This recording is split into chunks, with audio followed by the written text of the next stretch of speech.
नमस्कार, मी पंजाब डक. आज आहे 6 ऑक्टोबर 2025 आणि राज्यातल्या शेतकऱ्याला सांगू इच्छितो की मी म्हटलं होतं ना 7 तारखेपर्यंत पाऊस राहणार आहे 6 तर काय झालं, बरेच मेसेज असे येईल की एक चक्रीवादळ येणार आहे आणि ते महाराष्ट्रात खूप पाऊस पडणार आहे. मग माझे महाराष्ट्रातल्या शेतकऱ्याला एक सांगायचं की कोणतं चक्रीवादळ आपल्याकडे येणार नाही, काही नाही, काही घाबरायची चिंता नाही, काही नाही. फक्त आजची 6 ऑक्टोबर आणि 7 ऑक्टोबरच्या दरम्यान राज्यात फक्त भाग बदलक तुरळक ठिकाणी पाऊस पडणार आहे, सर्वदूर पडणार नाही, मुसळधार कुठं पडणार नाही, अतिवृष्टी होणार नाही, म्हणून हा अंदाज लक्षात येतात.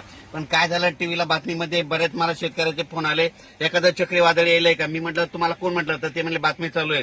तर महाराष्ट्रातले सर्वप्रथम शेतकऱ्याला सांगू इच्छितो, कोणतं काही चक्रीवादळ काही आपल्याकडे येणार नाही, काही नाही. फक्त आज आणि उद्याच्या दिवसात थोडं भाग बदलत पाऊस पडणार आहे, म्हणून हा अंदाज लक्षात येतात. दररोज वेगवेगळ्या भागात या 2 दिवसामध्ये पाऊस असणार आहे, म्हणून हा अंदाज लक्षात येतात. पण राज्यातल्या शेतकऱ्याला सांगू इच्छितो की तुम्ही काय करा, 15 तारखेपर्यंत जशी सोयाबीन काढायची तशी काढून घ्या, झाकून ठेवा, नसा मशीन मधून काढून घ्या.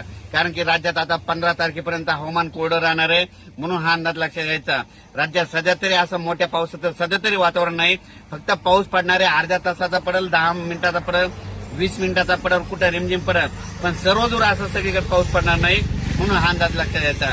म्हणजे सांगायचं झालं तर पूर्व विदर्भ, पश्चिम विदर्भ, दक्षिण महाराष्ट्र, उत्तर महाराष्ट्र, कोकणपट्टी, खानदेश, मराठवाडा म्हणजे ह्या सगळ्या ह्या सगळ्या विभागामध्ये 42,000 गाव येतं. तर ह्या 42,000 गावामध्ये सगळीकडे पाऊस नाही पडणार. फक्त 10,000 गावामध्ये पाऊस पडेल, सगळीकडे काही पडणार नाही. त्याच्यामुळे काही चिंता करायची गरज नाही. जसं तुम्हाला सोयाबीनला वेळ भेटेल, तुम्ही काय करा, तसं सोयाबीन काढून घ्या आणि जसं दुपारपर्यंत काढा, वाटल्यास उचला, गोळे लावून घ्या. असं केल्याच्या नंतर तुमची सोयाबीन सुखरूप घरी येणार आहे. पण राज्यात मात्र खूप असा काही मोठा पाऊस पडणार नाही, म्हणून हा अंदाज सर्व शेतकऱ्यांनी लक्षात द्यायचा.